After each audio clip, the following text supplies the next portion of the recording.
If you love having frozen pizza in the freezer for busy nights, but you don't love buying frozen pizza from the grocery store, this video is for you. Today, I'm gonna show you how to make my easy, no-fail sourdough pizza dough and turn it into fully freezer-ready pizzas. This is one of those things that I love having in my freezer during the busy season. Summer, holidays, RV trips, Friday pizza nights, nights when nobody wants to cook, or when you wanna bring a meal to someone and actually make their life easier. And honestly, my older kids come over and raid my freezer, and these always seem to disappear first. So if you're gonna do it, make a few. Let's get to it. All right, let's start making the pizza dough. I'm gonna be using my no-fail sourdough pizza dough recipe, and I already have a full step-by-step video showing exactly how to make this dough by hand. So if you want that full detailed version, I'm gonna link that video up for you right here. But today I'm gonna move through this pretty quickly because the real focus is on how to turn this pizza dough into frozen pizzas, and I'm gonna use my stand mixer today. So if you have a KitchenAid mixer, let's definitely use it. It's great for something like sourdough pizza dough, and I use my mixer all the time. So one thing with your mixer, you always want to add your water first. So I'm going to be adding 285 grams of just room temperature water. And then I'm also going to be adding 8 grams of olive oil, and that's going right in the water. We're just making this super easy. Pizza dough does not need to be so complicated. It should be easy. And then I've got 420 grams of bread flour here. Now people will often ask me, can I use like type 00 flour,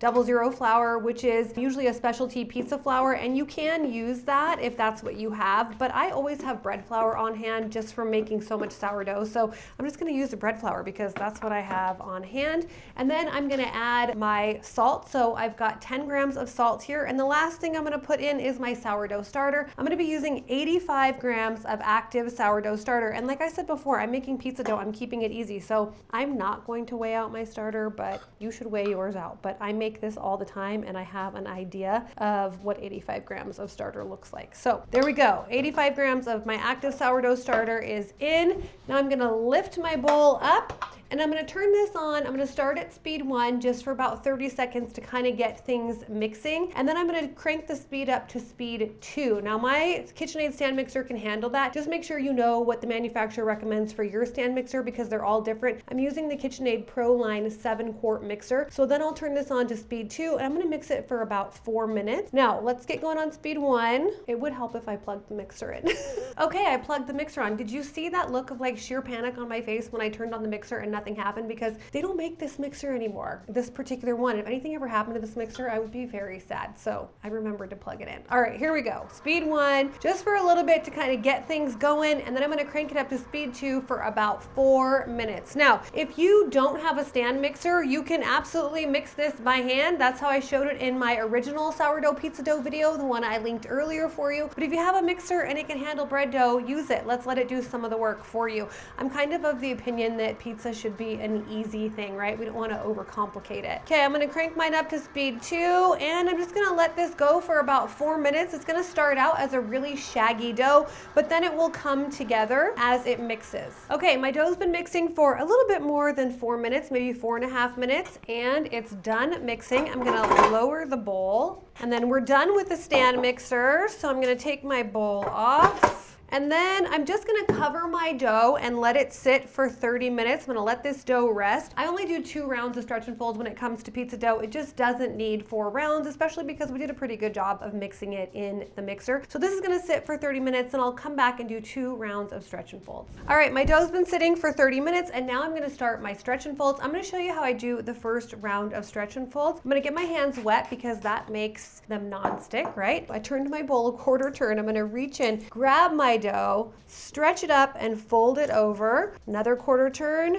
stretch it up, fold it over, and one more turn. I'm going to stretch it up and fold it over. That is considered 1 round of stretch and folds. Then I'll cover the bowl, let it sit for 30 minutes, and come back and do it again. Once the dough's been sitting for about 30 minutes, I'm going to do the second and final round of stretch and folds. I'm going to reach in, grab my dough, stretch it up, and fold it over. Give my bowl a quarter turn and do the same thing. Another quarter turn And there we go. Now I am done with my stretch and folds. I like to transfer my dough into a bulk fermentation container. This just makes it very easy for me to see when the dough is done bulk fermenting. So it's gonna go in this container. I'm gonna put the lid on, and then I'm gonna let it sit and finish bulk fermenting. I'm very casual about this when it comes to pizza dough. I don't worry too much about the time, and I usually will let this sit for about 6 hours. It's hard to overdo it with pizza dough. When it's done, the dough should have risen significantly. It should be light and airy. It should have a domed top, kind of like a marshmallow. And the biggest indication is gonna be that you'll see how much the dough has actually risen. So once we're done with the bulk fermentation, then we're gonna turn the dough out and actually shape our pizzas. Okay, my dough has been bulk fermenting in this container for about 4 hours, and I'm gonna call it and say that it's done with bulk fermentation. I do find that with pizza dough, it's very, very forgiving because, you know, we're not looking for a giant rise in our pizza dough, right? It's more important that it tastes good, right? I don't really care like if I get a giant rise, but we do want to make sure that the dough is properly fermented. So I'm done with bulk fermentation. I'm turning out my dough, and now I'm just going to divide it in half because this recipe makes enough for 2 pizza doughs. You could weigh this out. Each one should weigh about 400 grams, but I'm just kind of eyeballing it and I'm okay with that. A little bit bigger, perfect. And now I'm just going to pre-shape it. So I'm using my bench scraper to pre-shape my pizza dough just like I do my sourdough. Just going in a counterclockwise motion and pushing the dough down and underneath itself as I rotate my hand in a counterclockwise motion. I'm using my other hand as a guide. There we go. We'll do that with this one too. Perfect. Pre-shaping is one of my favorite parts of the entire process. Okay, you have options now. So if I wasn't gonna make pizza tonight, this is what I would do. I would take my pizza dough and I like to put it in one of these just little deli cups. This little sticker says sourdough pizza crust. I'll just put it right in the deli cup and then put it in the refrigerator, and I can leave it in the refrigerator for up to 3 days. Then when I wanna make pizza, I'll take it out of the refrigerator, let it come to room temperature, so I'll set it out for about an hour, and then stretch out my pizza crust, add my toppings, and bake my pizza. The other option is that you can put your pizza dough in a container like this, put the lid on, and pop it right into the freezer. And I'll leave these in the freezer for, I don't know, I've left them for at least 30 days before, and they're absolutely fine. So I would say up to 30 days, if not longer. And just make sure that they're sealed really well. And then when I want to make pizza, I'll take it out of the freezer, put it in the refrigerator, let it thaw in the refrigerator, then take it out, get it to room temperature, let it sit out for about an hour, and then make my dough. So you can put them in the refrigerator, you can put them in the freezer, or you can do what we're gonna do to make our freezer pizzas, and that is we're gonna par bake our crust, which is just partially baking the crust. Now I happen to have, these are disposable pizza pans, and I love these for making these frozen pizzas because if I use my regular pizza pan, then that pizza pan is in the freezer until I make the actual pizzas. And these are nice because you can actually bake the crust right on them, you can bake the pizza right on them. I wrap them in plastic wrap, pop them in the freezer, and then we're ready to go whenever I want to actually make the frozen pizza. So what I'm gonna do, I've got my dough. I'm gonna get one of my containers here. And then I like to use a little bit of flour, but if you don't want to use flour, you also could use olive oil. That would work fine too. So let's get this up. I'm just going to add a little bit of flour to my dough. And now we're just going to stretch this dough out. And I like to just start stretching it out with my hands. Kind of makes the process easier. Now everybody's got their own way of stretching out their pizza dough. You might want to roll it out with a rolling pin. For me, I don't want to roll it out with a rolling pin because then I'd have to wash my rolling pin. And I guess I'm kind of lazy that way.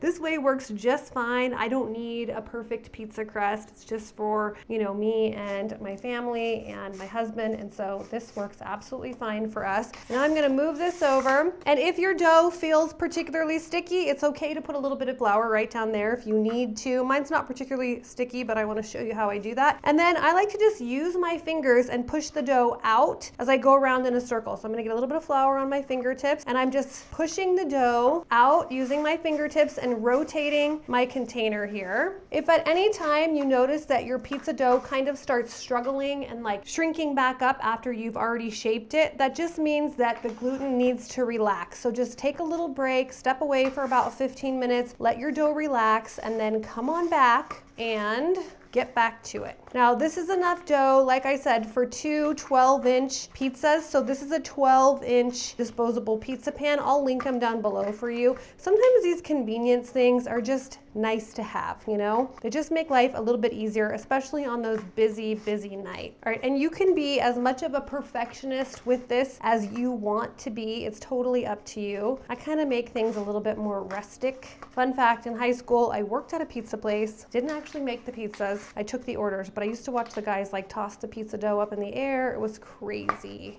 how they did it. Okay, I'm good with that. I'm gonna move on to the next one. Show you one more time how I do this. I'm gonna add a little bit of flour to my dough, and then I'm just gonna start stretching it out like this. Again, you could use a rolling pin. You could actually put a little bit of olive oil in your pizza pan right here and a little bit of olive oil on your dough and then spread that around. We like doing that too. I kind of like the flavor that the olive oil gives it. I mean, I'm feeling kind of fancy now because I am kind of stretching out my pizza dough by hand. I'm not gonna even attempt to throw this in the air because I am like the world's clumsiest baker and I would definitely drop it. All right, I'm gonna finish up this one and then I'll be back to show you how we par bake these. If you want the full recipe for my easy no-fail sourdough pizza dough, I'll go ahead and link that down in the description. And if you don't have a sourdough starter yet, well, you're gonna need one to make anything sourdough. You can grab my French sourdough starter on my website. It's keepitsweetkitchen.com, and I'll also link it down below. So the recipe, the starter, and lots of great sourdough information, it's all there on the website. All right, let's get back to making these frozen pizzas. All right, that is looking pretty good for me. It doesn't have to be perfect. Like I said, just use your fingertips to push your dough around until it kind of looks like pizza dough, because there really is an art to stretching out your pizza dough. All right, now we're gonna par bake these. My oven is preheated at 450 degrees, so it's nice and hot. I'm gonna bake these for anywhere between 5 to 7 minutes. Now, par baking just means partially baking the crust before we add the toppings and freeze it. So we want the dough to completely set and to have just a few kind of spots of brown on there so that we know it's cooking and it's baked, but it's not completely done. And this is gonna keep our pizzas from getting super soggy in the freezer and also from baking up really well when we take them out of the freezer and we're actually ready to eat our pizza. Okay, so let me go take these into the oven and I'll show you what they look like once they're par baked. All right, I have par baked my crusts and they are completely cool. Now here, I want you to see what it looks like when they're par baked. So it's got a little bit of brown on it. The bottom is fully baked, but we're not a golden brown, that's for sure, but it's definitely baked, okay?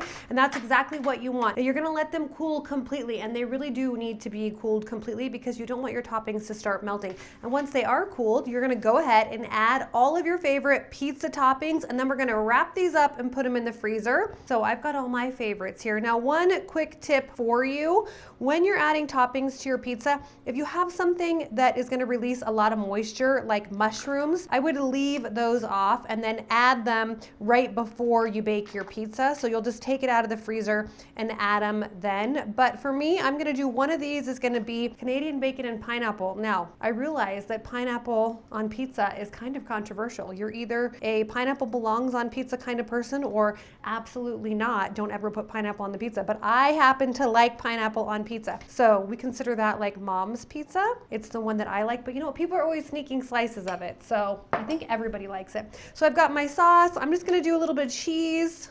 I'll make all my pizzas here.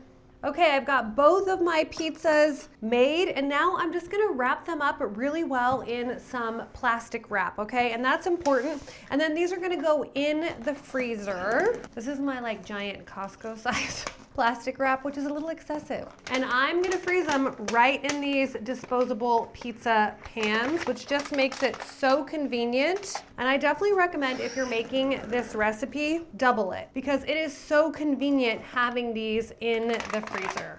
All right, once you've got these wrapped up really well, they're gonna go straight into the freezer. Now, I like to use these within about 30 days, but to be honest, in my house, they don't last 30 days anyway. Somebody always finds them. When you're ready to bake your frozen pizza, you have a couple of options. Now, my preferred method is to take the pizza out of the freezer, unwrap it, and let it sit at room temperature for about 30 minutes, just while my oven preheats. I preheat my oven to 450 degrees, but if your oven runs hot, you might wanna just adjust it to 425.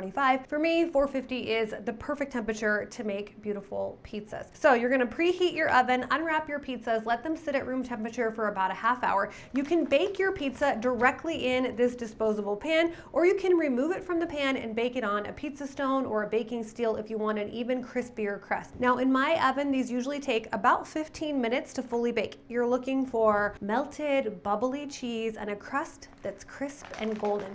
Now, if you wanna bake the pizza straight from from frozen without letting it sit out first, then definitely lower your oven temperature to about 400 degrees. And it's gonna take a little bit longer to bake the pizza when they're frozen, especially when they're frozen solid. And just lowering your oven temperature is gonna help the middle of the pizza heat through without burning the crust and all of the toppings. This is one of those freezer meals that makes me very happy to have on hand. It's homemade, it's sourdough, I know what's in it. It tastes so much better than grocery store frozen pizza and makes busy nights so much easier. Make the dough once, turn it into freezer pizzas, and future you gets to pull one out and have dinner ready without starting from scratch, and that's definitely a lifesaver. Now I'm gonna link the full sourdough pizza dough recipe below, and if you need a starter, you can grab mine at keepitsweetkitchen.com. Homemade frozen sourdough pizzas. Less stress, better dinner, and no mystery ingredients. Give it a try. I think you're gonna love it.